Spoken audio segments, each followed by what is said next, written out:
जो लोग उसकी तैयारी कर रहे होंगे।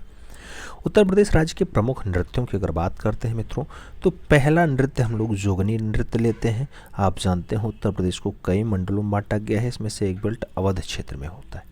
अवध क्षेत्र में आप जानते होंगे जिसमें अयोध्या आ जाए, गोरखपुर आ जाए, लखनऊ आ जाए, बाराबंकी आ जाए, गोंडा आ जाए, बहराइच आ जाए, उन्नाव आ जाए, यानी इस साइड वाला बेल्ट आपका आ जाए।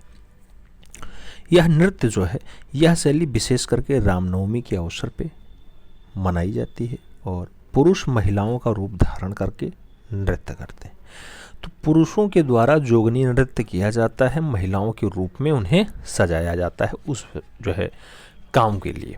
तो ऐसा काम वो जो है कर पाते हैं। वहाँ से आगे बात करते हैं फरुहाई नृत्य की बात है। दूसरा नाम जो है फरुहाई नृत्य है मित्रों। ये कहाँ पे है? ये भी अवध क्षेत्रों में अहिरों के द्वारा किया जाता है। अहिर एक जात है जिसे जो है यादव समाज कहा जाता है, यादव समाज, तो उनके द्वारा किया जाता है। फरुहाई नृत्य है, उत्तर प्रदेश का है, याद रखना। कभी कभी यही पूछेगा कहाँ से है फरुहाई नृत्य, यूपी के यादव समाज से। अगला पॉइंट, विदेशिया नृत्य की अगर बात करते हैं मित्रों, विदेशिया नृत्य जो है ये पूर्वांचल क्षेत्र में प्रचलित है और पति के विदेश या बाहर से कहीं दूर जाने पर उसकी पत्नी द्वारा करुणा और प्रणय वार्ता के दृश्य को प्रकट करने वाला नृत्य होता है। कहने का मतलब ये है, जब पति बाहर जाए कमाने के लिए, जैसे घर से बाहर जाए, कुछ लोग बाहर महानगरों में जाते हैं कमाने के लिए, कुछ लोग विदेश चले जाते हैं, तो उस दृश्य में जो पत्नी का दृश्य है वो कैसा होता है? वो करुणा भरी निगाहों से देखती है। तो ये विदेशिया नृत्य ऐसा है कि सैया विदेश जा रहे हैं, ऐसा नृत्य हो रहा है। कहाँ पे हो रहा है? यूपी के पूर्वांचल वाले बेल्ट में हो रहा है, जौनपुर, गाजीपुर, ये वाला बेल्ट। ठीक है। अगला महत्वपूर्ण नाम आ रहा है मित्रों नटवरी नृत्य का। ये यूपी का है नटवरी नृत्य, याद रखना। ये भी पूर्वांचल क्षेत्र का होता है और अहिरों के द्वारा किया जाता है। अहिर मतलब यादव समाज के द्वारा किया जाता है, यादव। अगला पॉइंट आता है मित्रों धोबिया नृत्य की। अगर धोबिया नृत्य की हम बात करें तो यह भी पूर्वांचल का नृत्य होता है।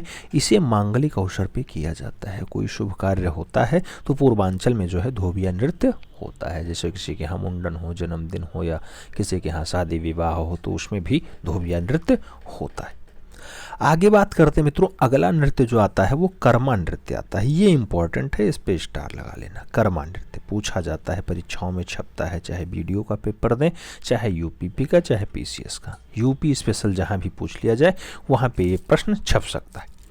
कर्मा नृत्य जो है मित्रों ये सोनभद्र और मिर्जापुर के खरवार आदिवासियों द्वारा फसल बोने और होली के अवसर पर किया जाने वाला नृत्य होता है। तो ये पूछा जाता है कर्मा नृत्य किस बेल्ट में? तो बुंदेलखंड वाले बेल्ट में आता है। जिला कौन सा है? तो आपका रावर्ट्सगंज वाला सोनभद्र है और मिर्जापुर आपका दिया गया है। दोनों जिले में ऐसा जो है नृत्य किया जाता है। अच्छा नृत्य माना जाता है और जो है क्वेश्चंस यहाँ से बहुत अच्छे से बनता है। आगे बात करें, अगला नृत्य आता है मित्रों सैरा या फिर सौरा नृत्य। ये सैरा या फिर सौरा नृत्य कहाँ पे होता है मित्रों? ये भी सोनभद्र और मिर्जापुर के आदिवासियों द्वारा ही किया जाता है। आप जानते हैं भारत में सबसे बड़ी संख्या आदिवासियों की है, जिसमें गौड़ जनजाति जो है बहुत अधिक मात्रा में पाई जाती है।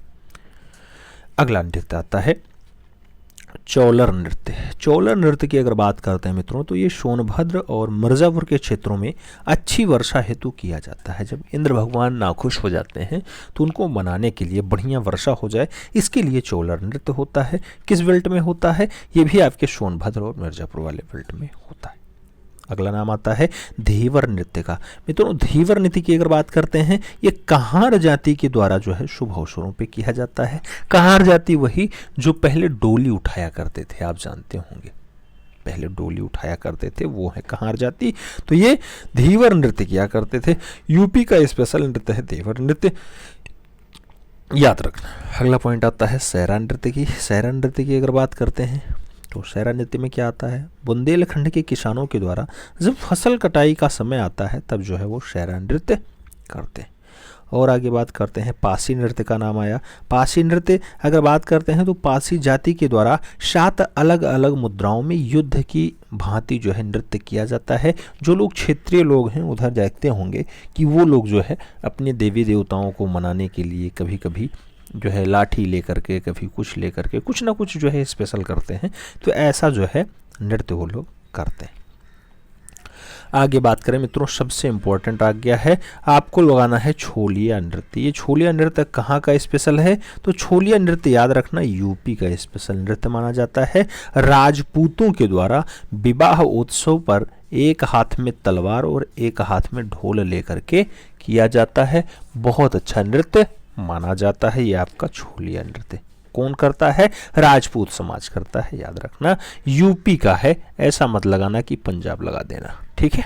आगे बात करते हैं, छपेली नृत्य का नाम आ रहा है मित्रों। छपेली नृत्य की अगर बात करते हैं तो एक हाथ में रुमाल है और दूसरे हाथ में दर्पण लेकर के किया जाने वाला नृत्य में आध्यात्मिक समुन्नति की कामना की जाती है। तो एक हाथ में रुमाल ले लो, दूसरे हाथ में दर्पण यानी शीशा ले लो, फिर उसमें अध्यात्म से जोड़ो और इसकी अच्छाई की कामना करो। ऐसा नृत्य है आपका छपेली नृत्य मित्रों। देवी नृत्य की अगर बात करते हैं तो देवी नृत्य कहाँ का है? ये भी आपके बुंदेलखंड वाले क्षेत्र का है और वहाँ पे बढ़िया से किया जाता है। धुरिया नृत्य की अगर बात करते हैं मित्रों, धुरिया नृत्य भी आपके बुंदेलखंड के कुम्हार प्रजापति के द्वारा जो है किया जाता है और स्त्री वेश धारण करते हैं। पुरुषों को स्त्री वेश धारण कराया जाता है कुम्हार जाति के द्वारा, जो लोग मिट्टी का कार्य करते हैं, मिट्टी बनाते हैं, मिट्टी के बर्तन बनाते हैं, उनके द्वारा जो है बुंदेलखंड में धुरिया नृत्य किया जाता है। आगे बात करें, अगला पॉइंट आता है पाई डंडा नृत्य। ये पाई डंडा नृत्य कहाँ का है मित्रों? ये भी बुंदेलखंड के अहिरों द्वारा गुजरात के डांडिया नृत्य के समान किया जाता है। तो ये भी बुंदेलखंड के अहिरों के द्वारा किया जाता है और गुजरात के डांडिया नृत्य के समान होता है। जैसे डंडिया लेकर के हाथ में जो है वहाँ पे डांडिया बहुत फेमस है गुजरात का, ऐसे बुंदेलखंड के अहिरों के द्वारा यानी यादवों के समाज के द्वारा किया जाता है पाई डंडा नृत्य। आगे बात करते हैं मित्रों, अगला कौन सा नृत्य आता है जो बहुत फेमस हो जाता है? तो वो नृत्य आपका है राई नृत्य। राई नृत्य, राई नृत्य की अगर बात करते हैं तो ये बुंदेलखंड की महिलाओं के द्वारा विशेष करके श्री कृष्ण, भगवान श्री कृष्ण के अवसर पर मयूर की भांति किया जाने वाला बहुत मार्मिक नृत्य है राई नृत्य। इसे मयूर नृत्य भी कई लोग कह देते हैं। तो भगवान कृष्ण की जन्माष्टमी के अवसर पे बुंदेलखंड की महिलाएं मयूर नृत्य करती हैं, जिसका नाम राई नृत्य भी होता है। ठीक है, इंपॉर्टेंट है, लगा लेना स्पेशल यूपी। अगला पॉइंट, दीप नृत्य की बात करते हैं मित्रों। दीप नृत्य की अगर बात करें तो ये बुंदेलखंड के अहिरों के द्वारा प्रज्वलित दीपों से भरी थाली अथवा परात सर पे रख करके किया जाता है। आप देखते होंगे जैसे किसी किसी फिल्मों में दर्शाया जाता है, ऐसा दृश्य यहाँ देखने को मिल जाता है। बुंदेलखंड वाले बेल्ट में होता है, यादव समाज के द्वारा यानी अहिरों के द्वारा किया जाता है। और दीप प्रज्वलित करके आप एक थाल में रखो या फिर एक बड़े से थाल में रखो, उसको सर पे ले करके फिर महिलाएं नृत्य करती हैं। ऐसा दृश्य जो है दीप नृत्य होता है, बुंदेलखंड वाले बेल्ट में होता है। क्वेश्चंस पूछा जाएगा तो यही पूछा जाएगा, दीप नृत्य किस क्षेत्र में होता है। वहाँ पे कभी कभी राज्यों की बात होगी तो यूपी एमपी इस टाइप से दिया जाएगा तो यूपी लगाना। अगर कभी कभी यूपी के जिलों की बात करता है तो बुंदेलखंड वाला बेल्ट दे देगा, अवध वाला बेल्ट दे देगा, पूर्वी वाला, पश्चिमी वाला उत्तर प्रदेश का नाम देगा, तो हाँ बुंदेलखंड लगाना। आगे बात करते हैं, मयूर नृत्य आ गया मित्रों। अभी आपने देखा था राई नृत्य भी मयूर नृत्य की भांति था। तो मयूर नृत्य की अगर बात करते हैं तो यह नृत्य जो है ब्रज क्षेत्र में किया जाता है और नर्तक जो है मोर पंख के वस्त्र धारण करते हैं। बस जो नाचने वाले होते हैं वो मोर का केवल पंख यूज करते हैं, फिर मयूर नृत्य करते हैं, अच्छे से नृत्य करते हैं। आगे बात करें, ब्रज क्षेत्र मतलब मथुरा, वृंदावन, ये वाला, ठीक है। आगे बात करें कार्तिक नृत्य। मित्रों ये कार्तिक नृत्य भी इम्पोर्टेंट नृत्य होता है और ये बुंदेलखंड के क्षेत्र में कार्तिक माह में नर्तकों के द्वारा कृष्ण और गोपी बन करके किया जाता है। तो कार्तिक नृत्य भी बहुत फेमस नृत्य होता है। आगे बात करते हैं, दो चार नृत्य और रह गए हैं, उन्हें भी देख लेते हैं, उसके बाद हम लोग कुछ आगे और करेंगे। आगे बात करें तो अगला नृत्य आता है कालाबाजी नृत्य। कुछ लोग कलाबाजी कहते हैं, कुछ लोग कालाबाजी कहते हैं। मित्रों कालाबाजी नृत्य है, ये अवध क्षेत्र में लोग जो है मोर बजा करके कच्ची घोड़ी पर बैठ करके नृत्य किया करते हैं। ऐसी कालाबाजी नृत्य आपके अवध बेल्ट में होती है। अवध बेल्ट मतलब यही लखनऊ, उन्नाव और ये फैजाबाद और अयोध्या वाला बेल्ट आपका, जिसमें देवी पाटन मंडल भी शामिल हो, वो नृत्य होता है। मोर बाजा करके जो है कच्ची घोड़ी पे बैठ करके बढ़िया से कलाबाजी होती रहती है, ऐसा नृत्य होता रहता है। आगे बात करते हैं ख्याल नृत्य की। अगर ख्याल नृत्य की बात करते हैं मित्रों तो उसमें कहा जाता है पुत्र रत्न के जन्मोत्सव पर बुंदेलखंड में किया जाने वाला जो नृत्य है वो आपका ख्याल नृत्य है। ख्याल नृत्य जब पुत्र का जन्म होता है बुंदेलखंड वाले बेल्ट में तो वहाँ के लोगों के द्वारा किया जाता है। नृत्य इंपॉर्टेंट है, याद रखना, यूपी में आता है बुंदेलखंड वाला बेल्ट, वहाँ पे किया जाता है। आगे कानरा नृत्य की बात करते हैं मित्रों। जो कानरा नृत्य है आपका, ये भी बुंदेलखंड के धोबी समाज में प्रचलित होता है। धोबी समाज मतलब जो कपड़े धुलते हैं उनका काम है, तो उन्हें धोबी कहा जाता है मित्रों, समझना। और आज की डेट में तो बहुत सारे लॉन्ड्री वाले हो गए हैं, अलग अलग हो गए हैं, बहुत सारे लोग आ गए, लेकिन पहले का जो काम था उसमें धोबी समाज कपड़े से जुड़े हुए थे। कपड़े धुलाई का काम, प्रेस करने का काम, इससे जुड़ा हुआ लोग जो है वो धोबी समाज में आते थे। तो बुंदेलखंड का ये नृत्य है, कानरा नृत्य इसका नाम है। आगे बात करते हैं झूला नृत्य, याद रखना, इंपॉर्टेंट नाम आपका, ब्रज क्षेत्र में आता है, सावन मास में ये झूला नृत्य होता है और फेमस नृत्य है, याद रखना। चरकुला नृत्य पूछा गया है मित्रों, इस पे स्टार लगा लेना। चरकुला नृत्य की अगर बात करते हैं तो ब्रजवासियों के द्वारा किया जाने वाला घड़ा नृत्य है, जिसमें बैलगाड़ी अथवा रथ के पहिए पर कई घड़े रखे जाते हैं, फिर उसे सिर पे रख करके नृत्य किया जाता है। बैलगाड़ी पहिया हो या कोई बड़ा वाला है ऐसा दृश्य जिसमें कई घड़े एक साथ में आ जाएं, फिर उसे सर पे रख करके नृत्य किया जाता है, ये चरुकुला नृत्य होता है। किस बेल्ट का है? ये ब्रज वाले बेल्ट का है मित्रों। ब्रज विकास परिषद का भी स्थापना योगी गवर्नमेंट ने कर दिया है, तो अब तो इसको बहुत ज़्यादा बढ़ावा मिल रहा है। लेकिन हाँ, याद रखना, मथुरा वृंदावन वाले बेल्ट में चरुकुला नृत्य होता है, यूपी का एक स्पेशल नृत्य है, इस पे स्टार लगा लीजिएगा। आगे बात करते हैं नरसिंह नृत्य की बात करेंगे। नरसिंह नृत्य क्या होता है मित्रों? नरसिंह नृत्य की अगर बात करते हैं तो यह भी ब्रज क्षेत्र में नरसिंह चतुर्दशी को किया जाने वाला नृत्य होता है। तो ये भी नृत्य जो है आपके यूपी से जुड़ा हुआ है। अब इसमें से हो सकता कोई पूछ ले चरुकुला, कोई पूछ ले कानरा, कोई पूछ ले आपसे कालाबाजी, या फिर कोई पूछ ले आपसे नरसिंह नृत्य, तो कोई भी पूछ सकता है। तो उससे जुड़ा हुआ डाटा आपको याद होना चाहिए कि ये इस वाले बेल्ट का होता है, क्योंकि यूपी स्पेशल में यूपी से क्वेश्चंस पूछे ही जाते हैं। अब आगे हम लोग बात करेंगे बहुत इंपॉर्टेंट बेल्ट की मित्रों, बहुत इंपॉर्टेंट नाम, भाषा विकास की बात होती है। आप जानते हैं उत्तर प्रदेश में पहली भाषा जो है आधिकारिक भाषा वो हिंदी होती है, और दूसरी जो है वो 1989 ईस्वी में उर्दू आती है, उसको द्वितीय राजभाषा का दर्जा मिला हुआ है। राजभाषा शब्द का प्रयोग हुआ है, याद रखना। उत्तर प्रदेश के भाषाई संस्थान अलग अलग हैं, जिनके मुख्यालय अलग अलग हैं, तो उन्हें आपको याद रखना होगा। जैसे हिंदुस्तानी एकेडमी की अगर बात करते हैं तो ये कहाँ पे है मित्रों? ये प्रयागराज में स्थित है, और 1927 में हिंदुस्तानी एकेडमी की स्थापना हुई थी। याद रखना, क्वेश्चन छप सकता है।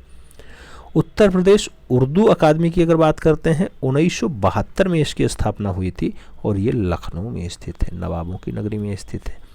तीसरा उत्तर प्रदेश हिंदी संस्थान है, ये कहाँ पे है? 1976 में एस्टेब्लिश हुआ था, और ये भी आपके लखनऊ में ही स्थित हुआ था।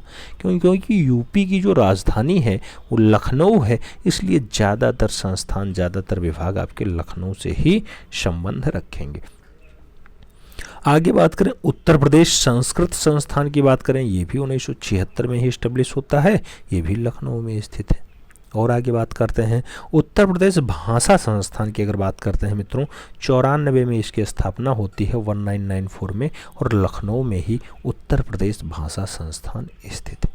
आगे बात करें उत्तर प्रदेश सिंधी अकादमी की अगर बात करते हैं, सिंधी को बढ़ावा देने के लिए सिंधी अकादमी 1997 में एस्टेब्लिश होता है, ये भी आपके लखनऊ में ही स्थित है। और बात करते हैं उत्तर प्रदेश पंजाबी अकादमी की, तो इसकी स्थापना भी लखनऊ में ही आपकी हुई है।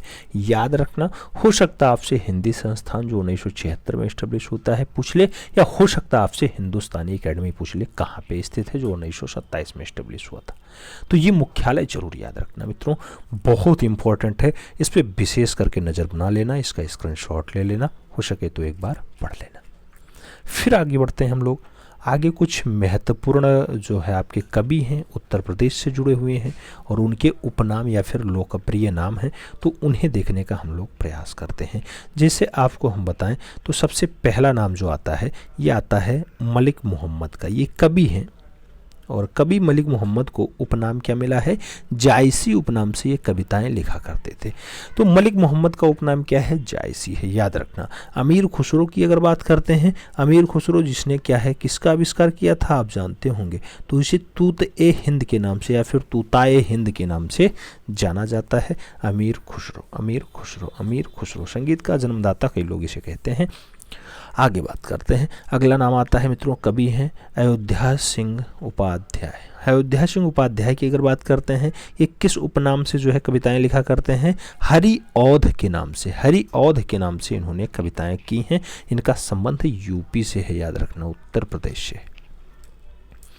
और आगे बात करते हैं, अगला नाम आता है कवि में सूर्यकांत त्रिपाठी का। सूर्यकांत त्रिपाठी की अगर बात करते हैं, कई जगह इन्हें निराला के नाम से कविताएं आपको मिल जाएंगी, कई जगह आपको महाप्राण निराला के नाम से आपको कविताएं मिल जाएंगी।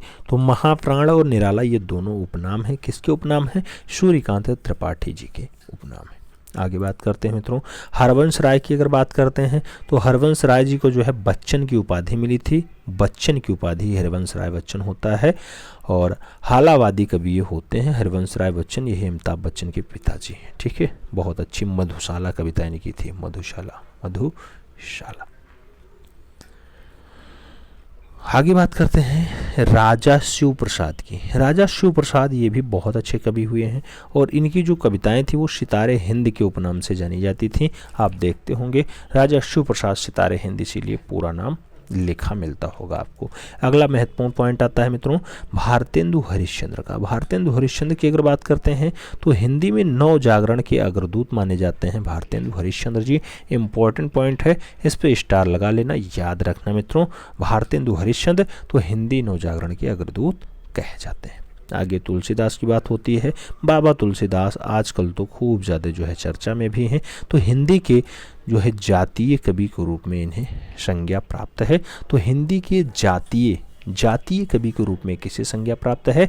बाबा तुलसीदास को प्राप्त है, याद रखना। तुलसीदास, तुलसीकृत रामचरितमानस के निर्माता तुलसीदास जी ही थे, तो उन्हें हिंदी के जातीय कवि के रूप में जाना जाता है। आगे बात करते हैं महादेवी वर्मा जी की। महादेवी वर्मा को प्यार से लोग आधुनिक युग की मीरा का उपमा दिए हुए हैं। आधुनिक युग की मीरा महादेवी वर्मा जी हैं, याद रखना मित्रों, बहुत इंपॉर्टेंट नाम है। और आगे बात करते हैं धनपत राय की बात होती है। धनपत राय की अगर बात करें तो मुंशी प्रेमचंद्र इनका उपनाम होता है। धनपत राय जी का मुंशी प्रेमचंद्र के नाम से आपको बहुत सारी कविताएं देखने को मिल जाएंगी, बहुत सारे साहित्यिक दृश्य देखने को मिल जाएंगे। तो ये बात आपकी उपनामों से हो गई। कवियों में जो हो सकता है आपसे छप जाए वो अमीर खुसरो या तूतिए हिंद का नाम छप जाए, या हो सकता महादेवी वर्मा का आधुनिक युग की मीरा छप जाए। तो याद रखना मित्रों, इम्पोर्टेंट तो सभी हैं, इसीलिए सभी को कराया गया। लेकिन जहाँ तक हमें लगता है इम्पोर्टेंट्स में भी इम्पोर्टेंस बनाया जा सकता है, लेकिन आपको सब याद रखने की आवश्यकता है क्योंकि क्वेश्चंस कहीं से भी आ सकता है।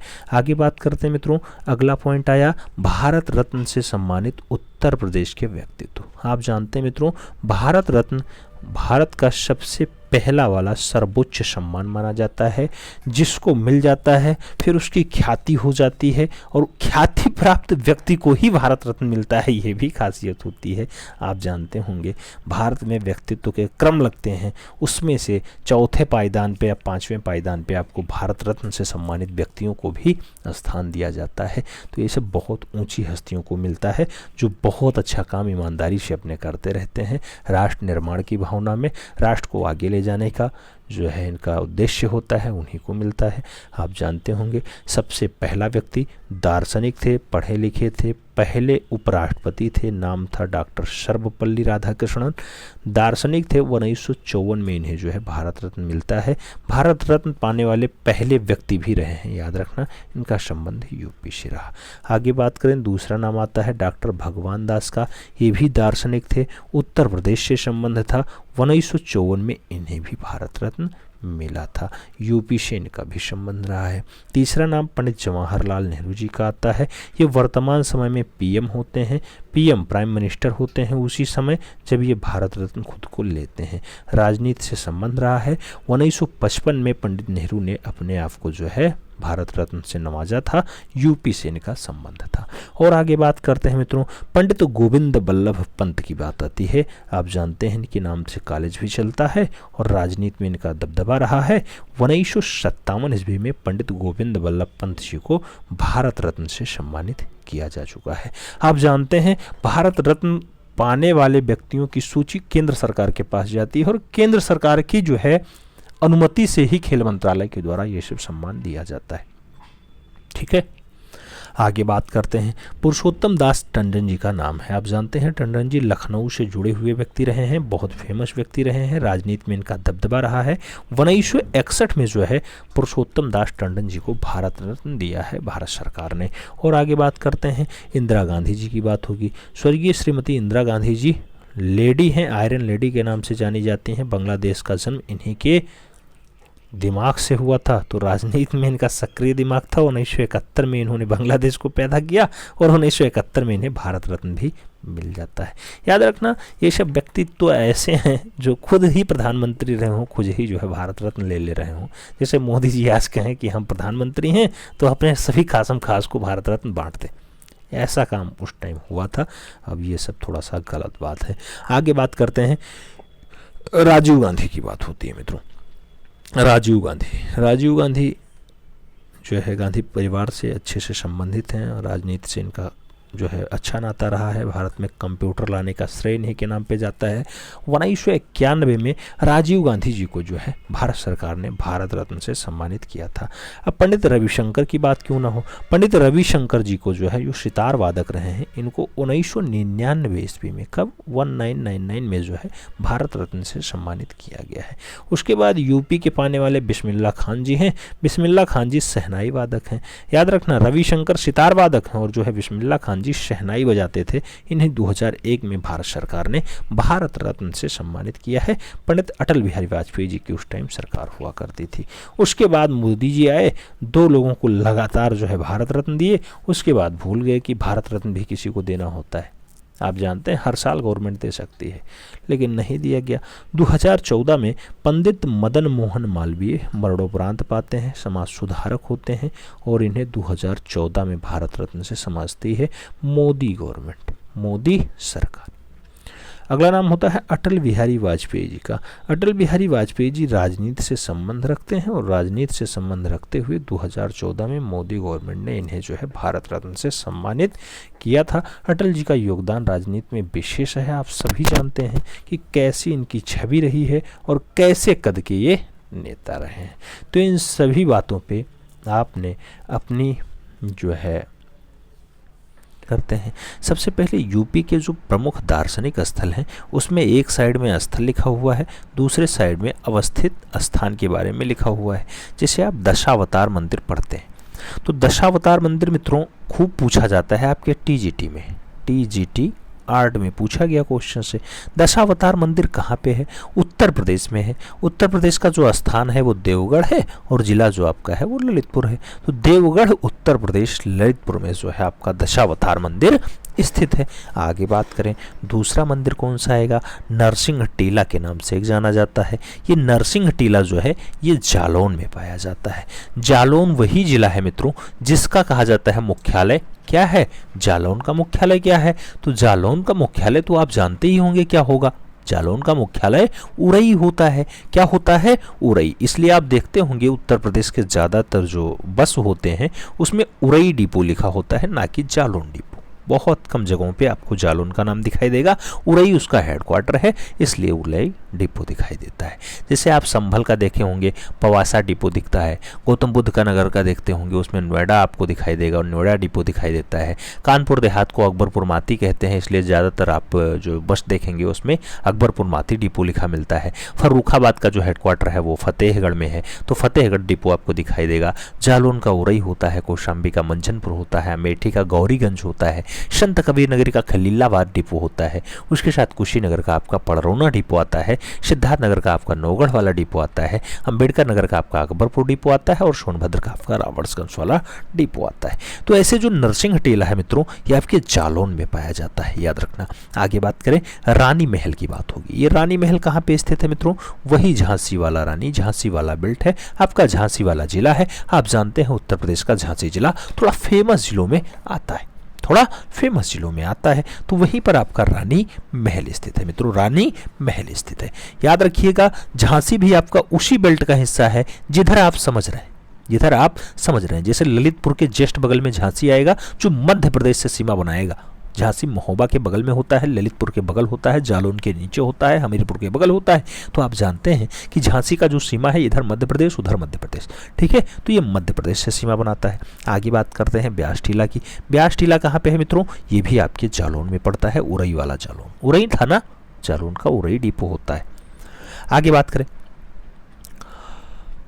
कामदगिरी पर्वत कहाँ पे है मित्रों? कामदगिरी पर्वत की अगर बात करते हैं तो आपको चित्रकूट धाम याद रखना होगा, चित्रकूट धाम, चित्रकूट धाम याद रखना होगा। आगे कलिंजर दुर्ग, ये पूछा जाता है मित्रों, कलिंजर दुर्ग कहाँ पे स्थित है? तो आपका बांदा वाला बेल्ट होता है, बांदा बांदा बांदा यूपी, बांदा यूपी, ठीक है। कलिंजर दुर्ग कहाँ पे है? तो आपके बांदा यूपी में पाया जाता है। आगे बात करते हैं मित्रों, आगे बात करें तो अगला आता है 84 गुम्बद। ये 84 गुम्बद आपका कहाँ पाया जाता है मित्रों? तो ये भी आपका कालपी में पाया जाता है, वही कालपी वही जालौन, कालपी में जहाँ पर बीरबल का जन्म हुआ है। आप जानते होंगे बीरबल का जन्म हुआ, बीरबल बहुत दिमागदार व्यक्ति था, अकबर के दरबार में नौरत्नों में शामिल रहा है। ज़्यादातर आप देखते होंगे चुटकुले या फिर जोक्स आपके अकबर बीरबल के ऊपर आते रहते हैं। तो 84 गुम्बद आपके कालपी में दिखाई देता है, ये भी जालौन में स्थित है, कालपी इसका एक तहसील होता है।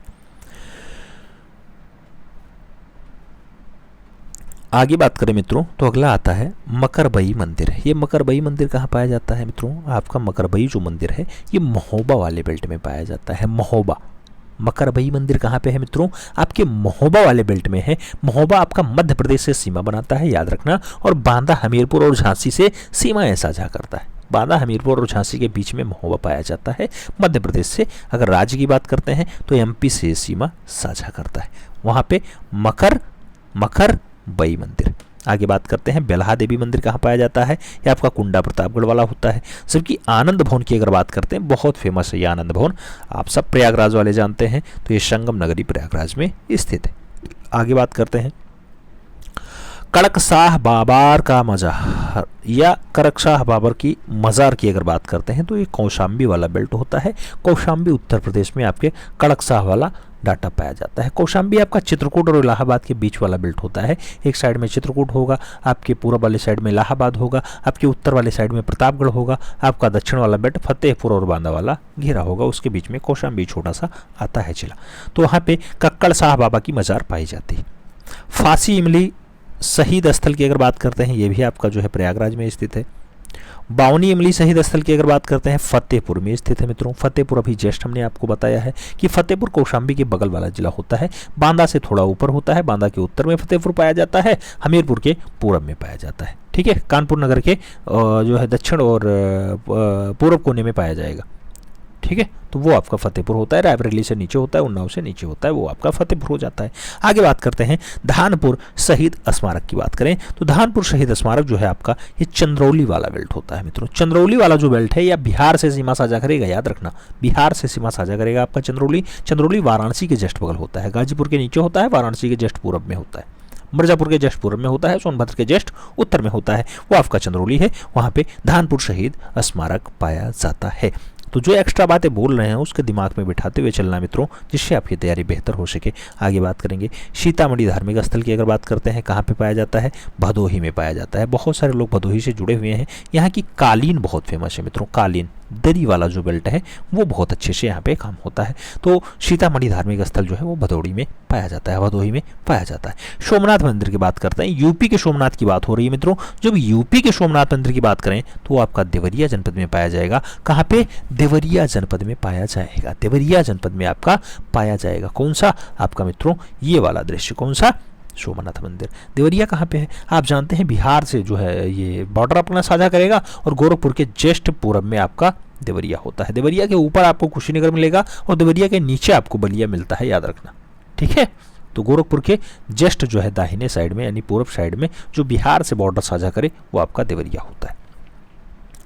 आगे बात करते हैं काल भैरव मंदिर, बहुत फेमस मंदिर है। काल भैरव मंदिर बाबा काशीनाथ विश्वनाथ मंदिर में है, याद रखना। बीएचयू वाला है आपका, वाराणसी वाला है, जहाँ पे आप जानते हैं भारत कला भवन भी स्थित है। क्या है? भारत कला भवन भी स्थित है। क्या? भारत कला भवन भी स्थित है। आगे बात करते हैं भारत माता मंदिर, पूछा गया क्वेश्चन से मित्रों। भारत माता मंदिर जो है आपके वाराणसी में ही पाया जाता है, जबकि कार्नवालिस का जो मकबरा है आपका ये गाजीपुर में पाया जाता है। गाजीपुर गाजीपुर गाजीपुर याद रखना। आगे बात करते हैं एक फेमस मंदिर देवी पाटन मंदिर। मित्रों यहाँ पे योगी आदित्यनाथ बहुत ज़्यादा जाते हैं, आप देखते होंगे ज़्यादातर मामले में बलरामपुर का जब भी दौरा करते हैं तो वो इस मंदिर पे जरूर जाते हैं। ये जो है शक्तिपीठों में शुमार है और गोंडा जनपद आता है, और गोंडा जनपद जो है मुख्यालय है देवीपाटन मंडल का। तो उसके अंतर्गत एक जो है नेपाल से सीमा साझा करने वाला जिला है बलरामपुर, उसमें पाया जाता है। नेपाल के तराई वाले बेल्ट में थोड़ा सा ये मंदिर स्थित है, देवीपाटन मंदिर। ये गोंडा से लगभग 80 से 100 किलोमीटर दूरी पे होगा। वहाँ पे जो है ये सिद्धपीठ है और यहाँ पे योगी बाबा जो है बहुत खास काम कर रहे हैं। इसके नाम पे एक नया विश्वविद्यालय भी बनने जा रहा है। अगला बात करते हैं चाइना मंदिर। ये चाइना मंदिर आपको जस्ट बगल में दिखाई देगा, ये आपका श्रावस्ती वाला बेल्ट होता है। श्रावस्ती वही जो पिछड़े मामले में आता है, आप जानते होंगे श्रावस्ती भी आपका गोंडा जनपद यानी देवीपाटन मंडल में ही आता है। वहाँ पर एक चाइना मंदिर स्थित है। आप जाएंगे जस्ट बगल में आप चाइना विहार देखेंगे, बौद्ध विहार देखेंगे, उस साइड में ओड़ाझार पहाड़ देखेंगे, उसके जस्ट बगल में जो है आपका अंगुलमार्ग गुफा देखेंगे। ये सब आपको देखने को मिल जाएगा श्रावस्ती में। तो चाइना मंदिर वहीं की बहुत फेमस मंदिर है। आगे बात करते हैं मित्रों, अगला बहुत फेमस नाम आ गया भृगु मंदिर। भृगु ऋषि के नाम पे एक मंदिर जो बलिया में पाया जाता है। बलिया आपका सबसे कौन सा जिला होता है? उत्तर प्रदेश का सबसे पूर्वी जिला होता है बलिया, जो बिहार से अपनी साझा करता है सीमा। तो आपका भृगु मंदिर कहाँ पे है? बलिया में। आगे बात करें मित्रों, अगला नाम क्या आता है? माथा कुंवर बुद्ध प्रतिमा। तो ये माथा कुंवर बुद्ध प्रतिमा आपकी कहाँ पे है? ये मित्रों आपके कुशीनगर में है। कुशीनगर महाराजगंज और गोरखपुर के जस्ट बगल में होता है। देवरिया से थोड़ा सा उत्तर में होता है, वो है आपका कुशीनगर। आगे बात करें रेणुकेश्वर मंदिर की अगर बात करते हैं तो रेणुकेश्वर महादेव मंदिर की अगर बात करें तो ये कहाँ पाया जाता है मित्रों? ये आपका राबर्ट्सगंज वाले में पाया जाता है, सोनभद्र में पाया जाता है, जिसे हमने कहा है कि जो सोनभद्र है उसका जो हेड क्वार्टर है वो आपका राबर्ट्सगंज में होता है। तो वहाँ पे आपका पाया जाता है। सोनभद्र वही जो झारखंड, छत्तीसगढ़, मध्य प्रदेश, बिहार सभी से सीमाएं साझा कर दे, यानी 4 राज्यों से अपनी सीमाएं साझा कर दे। उत्तर प्रदेश का जिला हो लेकिन 4 राज्यों से सीमा साझा करे, वो है आपका सोनभद्र। तो सोनभद्र में आपको रेणुकेश्वर महादेव मंदिर को देखने को मिल जाएगा मित्रों। यहाँ आप जाएंगे तो ये मंदिर आपको देखने को मिल जाएगा। आगे बात करते हैं नैमिषारण। बहुत फेमस स्थान है ये नैमिषारण मित्रों। नैमिषारण कहाँ पे है? ये आपके उत्तर प्रदेश के सीतापुर जनपद में पाया जाता है। जनपद सीतापुर लगता है लेकिन इससे पास कई जनपद होते हैं। इधर हरदोई भी हो जाता है पास में, आप देखेंगे तो हरदोई का नक्शा भी आपको इससे पास मिल जाएगा। आपका सीतापुर मिलेगा, लखनऊ पास में है इसके, और इसके साथ साथ शाहजहाँपुर लगभग पास में पड़ जाता है उधर से, ठीक है। और खीरी भी लगभग पास में ही है, लेकिन जितना लखनऊ है उतना खीरी पड़ता है। तो ये सीतापुर में आपका नैमिषारण है, याद रखना, पूछा गया क्वेश्चन से। संकिसा की अगर बात करते हैं मित्रों, जो संकिसा है आपका ये फर्रुखाबाद में पाया जाता है, जबकि जो मुगल घाट स्थित है वो भी फर्रुखाबाद में आपके पाया जाता है। घटिया घाट की अगर बात करते हैं फर्रुखाबाद में पाया जाता है, जबकि खानकान रशीदिया की अगर बात करते हैं मैनपुरी वाला बेल्ट आपका हो जाता है। वही मैनपुरी जहाँ तक अभी तक जो है मुलायम सिंह यादव ने अपना वर्चस्व कायम कर रखा था, वहाँ पे अभी तक जो है सांसद हुआ करते थे। इस बार डिम्पल भाभी शायद सांसद हुई हैं वहाँ पे, तो वही आपका मैनपुरी वाला बेल्ट होता है, मैनपुरी, ठीक है। फेमस नाम होता है क्योंकि यहाँ पे बहुत दिनों तक जो है मुलायम सिंह यादव यहाँ से जो है अपनी दावेदारी करते रहे मैनपुरी वाले बेल्ट से। आगे बात करें, अगला नाम आएगा मित्रों। अगला नाम क्या आएगा? असाई किला दिगंबर आपकी जो मूर्ति है, ये असाई किला दिगंबर मूर्ति कहाँ पे पाई जाती है? ये आपका इटावा वाला बेल्ट होता है, वहीं पाई जाती है।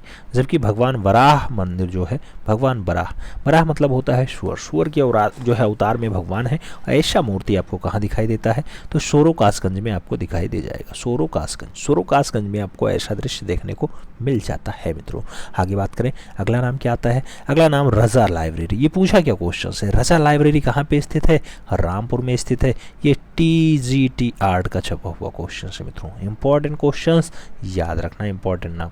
सीताकुंड घाट की अगर बात करते हैं, सीताकुंड घाट आपका कहाँ पे है? ये सुल्तानपुर में पाया जाता है। कहाँ पाया जाता है मित्रों? सुल्तानपुर में पाया जाता है। कहाँ पे? सुल्तानपुर में पाया जाता है। सुल्तानपुर जो अमेठी और अंबेडकर नगर के बीच पाया जाता है, आप जानते होंगे प्रतापगढ़ के ऊपर होता है, जौनपुर के पाए जो है पश्चिम साइड में होता है, अमेठी के जस्ट पूरब होता है, तो वो आपका सुल्तानपुर वाला बेल्ट होता है। वहाँ पे सीताकुंड बना हुआ है, सीताकुंड घाट। रूमी दरवाज़ा आपकी बात करते हैं तो ये आपके नजाकत वाले शहर में है, यानी लक्ष्मणपुरी में है, यानी लखनऊ में है। तो मित्रों रूमी दरवाज़ा आपके लखनऊ में है। आगे बात करते हैं लोधेश्वर मंदिर। ये जो है शंकर जी का बहुत अच्छा मंदिर है, भगवान की शिवलिंग बहुत अच्छे से पाई जाती है, बाराबंकी में है। ये रामनगर बाराबंकी में स्थित है। रामनगर बाराबंकी में स्थित है। रामनगर बाराबंकी से लगभग 30 किलोमीटर दूरी पर। तो ये लोधेश्वर मंदिर थोड़ा फेमस मंदिर है, बाराबंकी का है। जैसे देवा शरीफ इसी का बहुत फेमस है, ऐसे जो है लोधेश्वर मंदिर भी बहुत फेमस है। श्री दाऊजी महाराज की अगर बात करते हैं, ये आपको दृश्य हाथरस में दिखाई दे जाएगा। जबकि हरिदेव मंदिर की अगर बात करते हैं मित्रों, तो हरिदेव मंदिर आपको मथुरा में दिखाई देता है, मथुरा में दिखाई देता है। आगे बात करते हैं, आगे क्या आता है? आगे आता है मित्रों क्या? एजाज अली हाल। एजाज अली हाल आपको कहाँ दिखाई देता है? ये बिजनौर वाला बेल्ट होता है मित्रों। एजाज अली हाल जो है आपका, ये बिजनौर वाला बेल्ट होता है, बिजनौर में पाया जाता है। बिजनौर जिला इसके लिए जिम्मेदार है। जबकि दान तीरथ की अगर बात करते हैं, दान तीरथ की अगर बात करते हैं, तो ऐसा दृश्य आपको मेरठ वाले में दिखाई देगा। मेरठ वाला बेल्ट आपका इसके लिए जिम्मेदार होगा। बागपत, मेरठ, शामली, मुजफ्फरनगर, उसके बीच में आपका मेरठ पाया जाता है, अमरोहा के जस्ट बगल, हापुड़ के जस्ट ऊपर। ठीक है, आगे बात करते हैं झारखंडेश्वर शिवलिंग कहाँ पे है? तो ये आपके मेरठ के नीचे वाले बेल्ट, जो हापुड़ वाला बेल्ट होता है, हापुड़ वाला जिला है, उसमें पाया जाता है। जबकि शुक्रताल का शिव मंदिर कहाँ पे है? तो शुक्रताल का शिव मंदिर जो है आपका मुजफ्फरनगर में पाया जाता है मित्रों। मुजफ्फरनगर जो शामली के जस्ट बगल होता है, बिजनौर के जस्ट बीच में होता है, सहारनपुर से नीचे पाया जाता है, वो आपका मुजफ्फरनगर है। शुक्रताल का शिव मंदिर यहाँ पे पाया जाता है। जबकि सबसे लास्ट वाला ये शाकंभरी देवी का मंदिर, शाकंभरी देवी का मंदिर फेमस है मित्रों, और ये आपके सहारनपुर में स्थित है। कहाँ पे स्थित है? सहारनपुर में स्थित है। सहारनपुर, सहारनपुर मतलब सबसे कौन सा उत्तरी वाला जिला होता है? उत्तर प्रदेश का सबसे उत्तरी जिला कौन सा है मित्रों? तो ये आपका सहारनपुर आएगा। सहारनपुर आता है। सबसे पूर्वी पूछा जाता, तो सबसे पूर्वी में आप कौन सा लगाते हैं? बलिया लगाते हैं, बलिया। सबसे दक्षिणी जब आता है तब आप क्या लगाते हैं? सोनभद्र लगाते हैं। क्या लगाते हैं? सोनभद्र लगाते हैं। अगर आपसे सबसे पश्चिमी पूछा जाता है, तो सबसे पश्चिम में आपका कौन सा आता है मित्रों?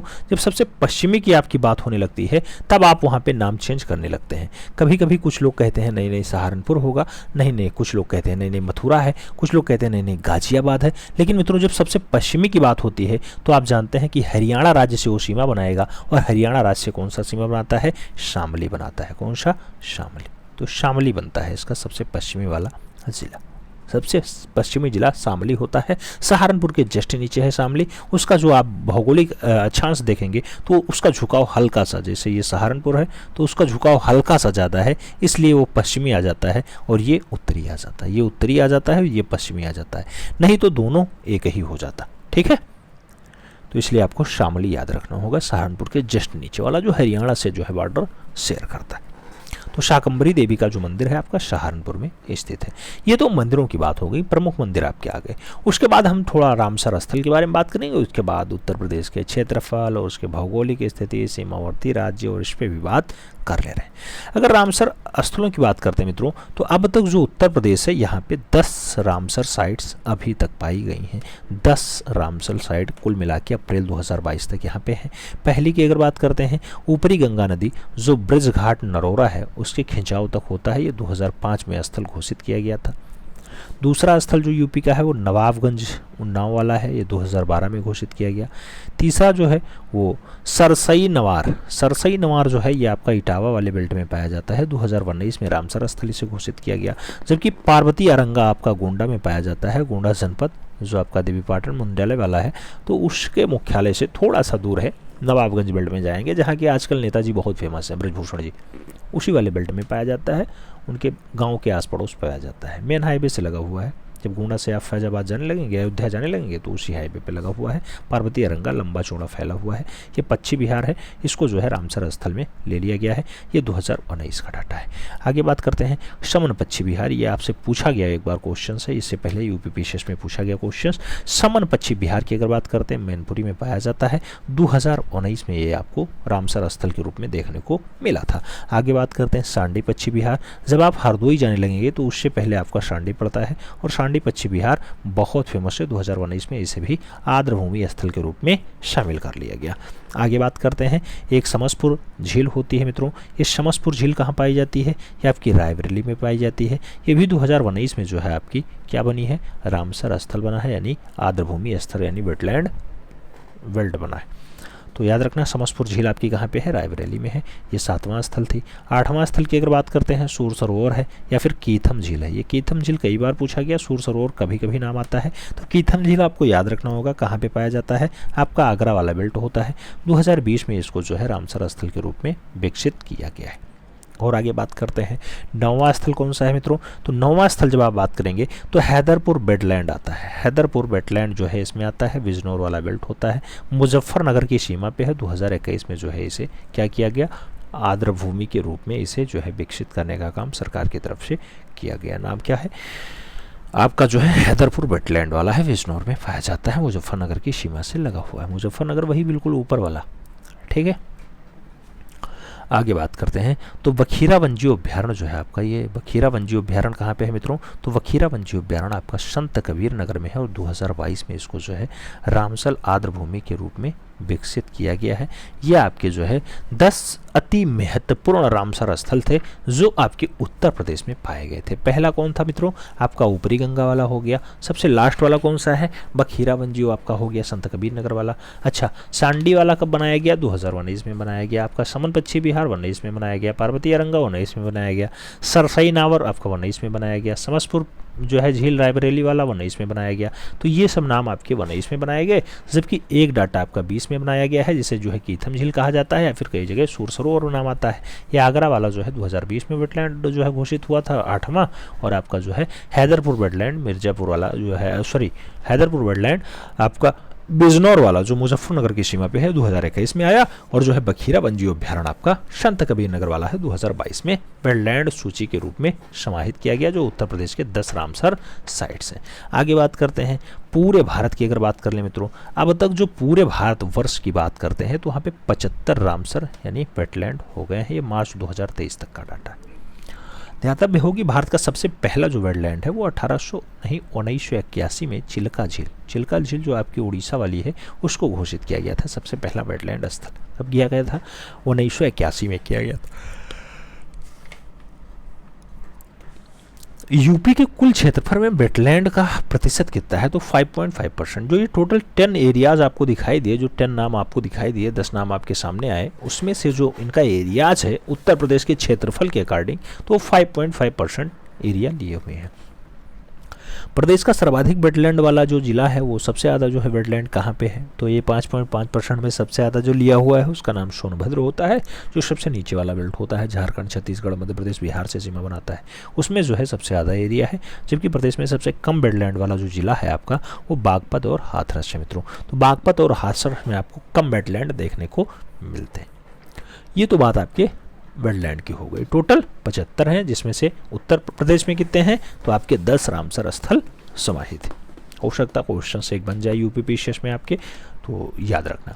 आगे बात करते हैं यूपी विशेष की अगर बात कर लें तो यूपी विशेष मित्रों सभी को याद होना चाहिए, क्योंकि आप उत्तर प्रदेश के नागरिक हैं तो आपको याद होना चाहिए कि उत्तर प्रदेश में भारत का स्थान क्या है। जैसे क्षेत्रफल की दृष्टि में चौथे नंबर पे आता है, जनसंख्या के मामले में पहले नंबर पे आता है। अब क्षेत्रफल की दृष्टि में चौथे पे कौन है? जैसे पहले नंबर पे आपको राजस्थान देखने को मिलेगा, दूसरे नंबर पे आपको मध्य प्रदेश, तीसरे नंबर पे आपको उद्धव सरकार वाली महाराष्ट्र याद रखना होगा, एकनाथ शिंदे वाली महाराष्ट्र, और चौथे नंबर पे आपको योगी आदित्यनाथ का उत्तर प्रदेश दिखाई देगा। मित्रों ये क्षेत्रफल की बात हो गई। अब आप जनसंख्या के मामले में आप जानते हैं बाबा हर बार कहते हैं 23 करोड़, कई बार 25 करोड़ बोल देते हैं, तो वो आपका उत्तर प्रदेश जो है जनसंख्या के मामले में नंबर 1 पे है, याद रखना। 10 की वृद्धि दर की अगर बात करते हैं, 10 की वृद्धि दर मतलब 10 साल में कितना वृद्धि हुआ है। तो मित्रों 10 की वृद्धि दर में जो है 20.2% की वृद्धि हुई है। ये 10 की वृद्धि दर बहुत ज़्यादा है भारत की वृद्धि दर से, याद रखना। भारत की जो ओवरऑल 10 की वृद्धि दर रही है उससे ज़्यादा है आपका ये उत्तर प्रदेश वाला 10 की वृद्धि दर। बात करें 10 की वृद्धि दर में जो आपका परसेंटेज है 20.2%, तो इसका रेशियो क्या रहा है? तो ये जो आपको रैंकिंग बनता है उसमें राज्यों में रैंकिंग बनता है, उस रैंकिंग में 14वें स्थान पे यूपी रहा है, जब आपका 20.2% वृद्धि दर के साथ दर्ज हुआ तब। अगर जनघनत्व की बात करते हैं मित्रों, जनघनत्व का मतलब वो होता है कि 1 किलोमीटर आप लंबाई ले लो, 1 किलोमीटर आप चौड़ाई ले लो, इसके बीच में कितने लोग निवास करते हैं। तो ये आपका जनघनत्व के मामले में चौथे नंबर पे आता है और 829 लोग यहाँ पे निवास करते हैं। भारत के जनसंख्या घनत्व से ज़्यादा होता है, आप जानते होंगे यहाँ पे 382 लोग आते हैं, जबकि यहाँ पे 829 लोग रहते हैं। 1 किलोमीटर के एरिया में दाहिने बाएं आप चले जाइए, 1 किलोमीटर का आप जो है एरिया निकाल लीजिए, उसमें जो है 829 लोग पाए जाएंगे। ये पूछा गया क्वेश्चन से, याद रखना। आगे बात करते हैं लिंगानुपात। लिंगानुपात का मतलब वो है मित्रों, पुरुष की अपेक्षा आपको कितनी महिलाएं दिखाई देती हैं, यानी मेल और फीमेल का रेशियो होता है। मेल 1000 होंगे, फीमेल आपका 912 पाया जाता है, 912। ये 2011 के अकॉर्डिंग अभी चल रहा है मित्रों। आपका 2021 में फिर से सेंसेक्स होना था, लेकिन जो कोरोना काल आ गया इसलिए सरकार इस पे ध्यान नहीं दे रही है। अब हमें लग रहा है चुनाव उनाव हो जाए उसके बाद चाहे जो है जनसंख्या करवा ले, जनसंख्या करवाएगी तो आंकड़े सब चेंज हो जाएंगे। ठीक है, आगे बात करते हैं सबसे महत्वपूर्ण पॉइंट, अब तक का सबसे इंपॉर्टेंट पॉइंट, साक्षरता। मित्रों साक्षरता वह है जिससे जो है लोग अपने आप के बारे में समझ पाते हैं, अपने आप के बारे में जान पाते हैं, और साक्षरता के मामले में ही सब कुछ मामला टिका होता है। आप जानते होंगे पढ़ाई से ही सब कुछ जुड़ा हुआ है। तो पढ़ाई के मामले में जो उत्तर प्रदेश है वो 29वें स्थान पे है और 67.7% यहाँ की ओवरऑल साक्षरता है, जिसमें से पुरुष जो हैं वो 77.3% साक्षर हैं, 29वां स्थान लिए हुए हैं। जो महिलाएं हैं उत्तर प्रदेश की वो 57.2% साक्षरता के साथ 31वां स्थान आपकी लिए हुए है। पुरुष 77.3%। मित्रों 100 पुरुष को अगर आप मिलते हैं तो उसमें से आपको देखने को मिलेगा कि 77.3% लोग जो है मिल जाएंगे आपको अपना नाम गाम लिखने के लिए, क्योंकि साक्षरता का मामला यहाँ पे यही है, आप अक्षर को पढ़ ले रहे हैं, अक्षर में लिख ले रहे हैं, बस आप साक्षर हो गए।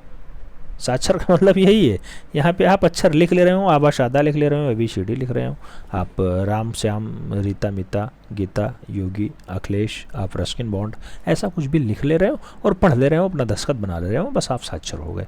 तो ऐसी साक्षरता के बाद भी अभी जो है 29वें पायदान पे है उत्तर प्रदेश अपना साक्षरता के मामले में।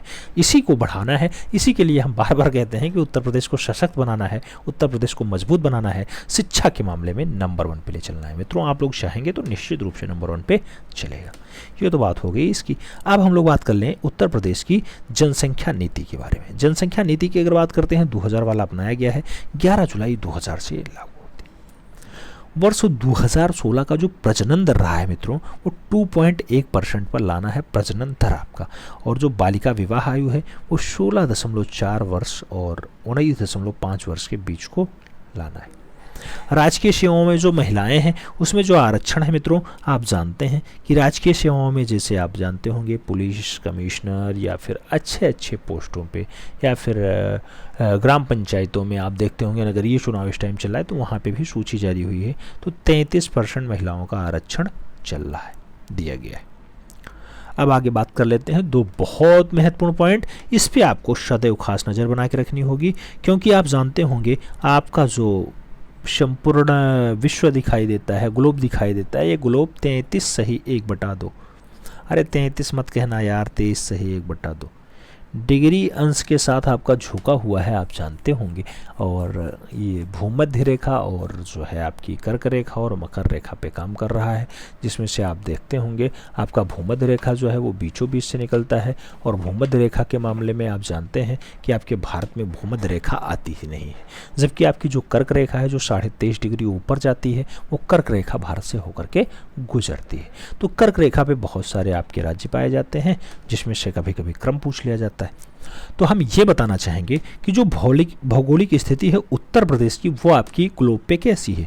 तो ग्लोब पे अक्षांशीय और देशांतरीय ये 2 डाटा दिखाई देता है। अक्षांश वाला बेल्ट आप जानते होंगे और देशांतर वाला भी आप बेल्ट जानते होंगे, हम ऐसा मान के चल रहे हैं। अगर नहीं जानते हैं तो अगले क्लास में हम अच्छे से बता देंगे, फिलहाल आप जानते होंगे, इतना तो समझदार हैं ही। ये वाली जो रेखा होती है आपकी अक्षांश होती है और ये वाली जो रेखा होती है ये आपकी देशांतर मध्य। मित्रों जो ऊपर से रेखा नीचे को काट रही है वो आपकी देशांतर, और जो आपकी भौगोलिक रेखा जो आपका विषुवत रेखा या फिर आप जो कर्क रेखा कह लें या फिर आप जो भूमध्य रेखा कह लें उसके समानांतर चलती हो, वो आपकी कौन सी रेखाएं हो जाती हैं? अक्षांशीय रेखाएं हो जाती हैं। तो अक्षांश रेखा की जब आप बात करेंगे तो आपका जो उत्तर प्रदेश है मित्रों वो आपको कितने डिग्री दिखाई दे जाएगा? उत्तर प्रदेश आपको कितने डिग्री दिखाई दे जाएगा? तो ये आपको 23 डिग्री 52 मिनट से लेकर के 30 डिग्री 24 मिनट उत्तरी के अक्षांश में आपको दिखाई दे जाएगा। इसका अक्षांशीय विस्तार है। और देशांतरीय विस्तार जो आपका यूपी है वो आपका 77 डिग्री 5 मिनट के साथ 84 डिग्री 38 मिनट के साथ देशांतरीय विस्तार आपका पाया जाता है। ये उत्तर प्रदेश की हम स्थिति बता रहे हैं, जो आपका भारत देश है, प्यारा भारत देश है। इस प्यारा भारत देश में आपको हम उत्तर प्रदेश की बात कर रहे हैं मित्रों, ठीक है। तो हम उत्तर प्रदेश की बात कर रहे हैं इस अपने प्यारे भारत देश में। तो इसमें जो है हम उत्तर प्रदेश की बात कर रहे हैं, तो उत्तर प्रदेश पे आपको बताना है कि अपना ये वाला उत्तर प्रदेश का स्थिति क्या है। तो उत्तर प्रदेश की जो आपकी स्थिति है 23 डिग्री 52 मिनट से 30 डिग्री 24 मिनट उत्तरी अक्षांश पे पाया जाता है। और जो देशांतरीय विकास है वो आपका 77 डिग्री 5 मिनट से लेकर के 84 डिग्री 38 मिनट के बीच वाला है। तो इस पे आपको ध्यान देने की बात है। अब भौगोलिक स्थिति अगर समझ में आ गई हो तो उसके बाद हम लोग उत्तर प्रदेश के सीमावर्ती राज्यों के बारे में बात कर लें। उत्तर प्रदेश के सीमावर्ती राज्य की अगर बात करते हैं तो सबसे पूर्वी वाला राज्य कौन सा है मित्रों? सबसे पूर्वी जो राज्य आएगा वो आपका बिहार आएगा। सबसे पूर्व में जैसे आपने देखा तो हमने बताया था कि सबसे पूर्व में जो जिला आता है वो आपका बलिया आता है। और बलिया का सीमा किससे साझा होता है? तो बलिया आपका नीतीश बाबू वाले बेल्ट से यानी बिहार वाले बेल्ट से साझा होता है। तो बिहार के साथ लगा लो सबसे पूर्वी। आप देखेंगे सबसे पश्चिमी की बात होगी, सबसे पश्चिमी की बात होगी तो सबसे पश्चिमी वाला हमने जिला कौन सा बताया था? जिला आपका शामली बताया था, शामली। और शामली में हमने बताया था मनोहर लाल खट्टर जहाँ के मुख्यमंत्री हों वो वाला बेल्ट आएगा। तो आपका हरियाणा वाला बेल्ट आएगा, हरियाणा। तो मित्रों जिला जो आपका है वो शामली है सबसे पश्चिमी, और जो आपका राज्य है वो आपका हरियाणा हो जाता है। जबकि आप सबसे उत्तरी की बात करेंगे तो उत्तर सबसे उत्तर वाला बेल्ट कौन सा आता है? सबसे उत्तर वाला जो जिला आपका आता है वो सहारनपुर आता है, सहारनपुर आता है। और जहां पर आप जानते हैं त्रिवेंद्र सिंह रावत हो मुख्यमंत्री, वो वाला बेल्ट आपका सही जवाब बनता है। तो उसके लिए जो आप सही जवाब लगाते हैं मित्रों वो क्या लगाते हैं? उसके लिए आप उत्तराखंड लगाते हैं, उत्तराखंड, देवभूमि उत्तराखंड आपका सही जवाब बनता है। अब बात करते हैं दक्षिणी वाले छोर की। मित्रों अगर दक्षिणी वाले छोर की आप बात करेंगे तो ये वाला बेल्ट जो है आप जानते हैं कि सोनभद्र वाला होता है। और सोनभद्र सबसे दक्षिणी वाला आपका जो राज्य होगा सोनभद्र। आप जब देखेंगे तो आप झारखंड बिल्कुल पूर्व वाले में देखेंगे, बिहार आपका थोड़ा सा उत्तर और पूर्व वाला बेल्ट हो जाता है बिहार, झारखंड आपका जस्ट पश्चिम हो जाता है, मध्य प्रदेश आपका जस्ट पश्चिम हो जाता है, झारखंड आपका जस्ट पूर्व हो जाता है। लेकिन आप जब दक्षिण में आएंगे तो ये आपका छत्तीसगढ़ होगा, वही छत्तीसगढ़ जहाँ पर आपकी जोगी मारा गुफा पाई जाती है वो वाला छत्तीसगढ़ याद रखना। तो उत्तर प्रदेश का सबसे दक्षिणी जो आपका जिला होगा वो सोनभद्र होगा। सबसे दक्षिणी राज्य कौन सा है जो सीमा टच कर रहा है? तो आपका छत्तीसगढ़ आंसर्स लगाना होगा। तो ये दोनों डाटा हमें उम्मीद है समझ में आ गए होंगे। वही डाटा शायद यहाँ पे लिखा भी है। सबसे पश्चिमी हरियाणा, सबसे उत्तरी उत्तराखंड, सबसे दक्षिणी छत्तीसगढ़, सबसे पूर्वी जिला बलिया, सबसे पश्चिमी जिला शामली, सबसे उत्तरी जिला सहारनपुर और सबसे दक्षिणी वाला सोनभद्र आपका पाया जाता है। ये मित्रों जिलों की बात हो गई। अब सबसे बड़े जिले की बात करते हैं। तो उत्तर प्रदेश में जनसंख्या चाहे उसके साथ आप जनसंख्या मामला हटा दीजिए, आप सबसे पहले क्षेत्रफल की बात कर लीजिए। तो सबसे बड़ा वाला जो जिला है आपका वो लखीमपुर खीरी है। सबसे छोटा वाला जिला आपका हापुड़ ही। अगर सीमावर्ती प्रदेशों की बात करते हैं मित्रों 9 टोटल पाए जाते हैं, जिसमें से एक आपका जो है केंद्र शासित प्रदेश दिल्ली होता है और 8 राज्य होते हैं। टोटल पूछा जाए तो 9 लगाना, अगर यही पूछे सीमावर्ती प्रदेशों की संख्या तब भी आपको 9 लगाना होगा, जिसमें आप जानते हैं केंद्र शासित प्रदेश आपका दिल्ली आ जाता है। उसके बाद जो राज्य आते हैं इसमें हरियाणा, उत्तराखंड, हिमाचल प्रदेश, छत्तीसगढ़, मध्य प्रदेश, राजस्थान, झारखंड और बिहार आपके आते हैं। तो इस टाइप से 8 राज्य और एक केंद्र शासित प्रदेश मिलकर के 9 प्रदेशों की सीमाएं उत्तर प्रदेश को टच करती हैं, आपके बाबा वाले प्रदेश को टच करती हैं। बात करते हैं सबसे लंबी सीमा रेखा किसकी रही है? तो आपके मामा वाली नगरी मध्य प्रदेश की रही है। सबसे न्यूनतम सीमा रेखा किसकी रही है? तो आपके हिमाचल प्रदेश वाली रही है। मंडी वाला हिमाचल प्रदेश आपका हो जाता है। आप जानते हैं हिमाचल प्रदेश ऊपर लगता है, उत्तराखंड के जस्ट बगल हिमाचल प्रदेश होता है, तो उससे सीमा बहुत कम लगती है। सबसे ज़्यादा सीमा मध्य प्रदेश से लगती है। आगे बात करते हैं। अब ये डाटा खूब पूछा जाता है तो इस पे आपको खास पकड़ बना के रखनी होगी मित्रों। कहा जा रहा है मध्य प्रदेश में सीमा बनाने वाले जिले कौन से हैं? तो मध्य प्रदेश में 11 जिले सीमा बनाते हैं, इसलिए मध्य प्रदेश सबसे ज़्यादा दूरी तय करता है। सबसे पहले आगरा बनाएगा, फिर इटावा बनाएगा, फिर जालौन बनाएगा, फिर झांसी, ललितपुर, महोबा, बांदा, चित्रकूट, प्रयागराज, मिर्ज़ापुर, सोनभद्र। इतने ज़िले जो हैं वो आपकी सीमा बनाते हैं किसके साथ? तो आप जानते हैं मध्य प्रदेश के साथ सीमा बनाते हैं 11 जिले। बिहार से सीमा बनाने वाले जिले कौन से हैं मित्रों? 7 जिले होते हैं। एक तो सोनभद्र है, दूसरा चंद्रौली है, तीसरा गाजीपुर है, चौथा बलिया है, पांचवा आपका देवरिया है, छठवां कुशीनगर है और सातवां आपका महाराजगंज होता है, जो आपके बिहार राज्य से सीमा बनाता है। तो कितने राज्य आ गए? 7 राज्य आपके यहाँ दिखाई दे गए। और आगे बात करें उत्तराखंड की बात होगी। उत्तराखंड से सीमा भी 7 जिले बनाते हैं। कौन कौन से हैं? सहारनपुर है, मुजफ्फरनगर है, बिजनौर है, मुरादाबाद है, रामपुर है, बरेली है और पीलीभीत है।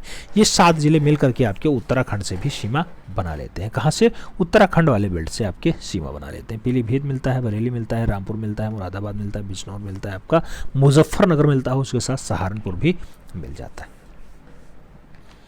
आगे बात करते हैं राष्ट्रीय राजधानी क्षेत्र यानी दिल्ली से सीमा कितने बनाते हैं? तो दिल्ली से जो है द्वितीय जिला बना पाते हैं। एक का नाम गाजियाबाद होता है, दूसरा का नाम गौतम बुद्ध नगर होता है, जिसको हम लोग प्यार से नोएडा के नाम से जानते हैं, नोएडा के नाम से।